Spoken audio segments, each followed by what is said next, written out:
धुळवडीचा दिवस नागपूरसाठी चांगलाच धक्कादायक ठरला। एका भरधाव कारच्या धडकेत 5 पावली उड्डाणपुलावरून दुचाकीस्वार भाऊ बहीण थेट खाली पडले।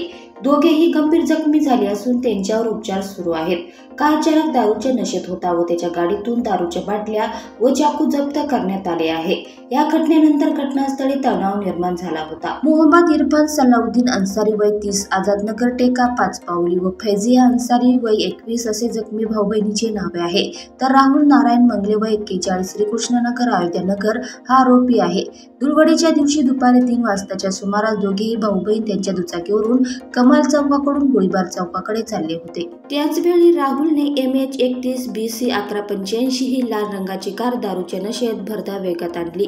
तो उड्डाणपुलावरून रॉंग साईडने कार चालवत होता। त्याचे कारवरील नियंत्रण सुटले आणि थेट इरफान आणि फैजिया यांना धडक दिली। कारचा वेग जास्त असल्याने दोघेही भाऊ बहीण उड्डाणपुलावरून थेट खालीच पडले। यात ते गंभीर जखमी झाले। त्यांना नागरिकांनी मेयो इस्पितळात नेले तर वाहन चालक दारूच्या नशेत कारमध्ये होता। वेग इतका जास्त होता की पुलावरील कठडे देखील तुटले।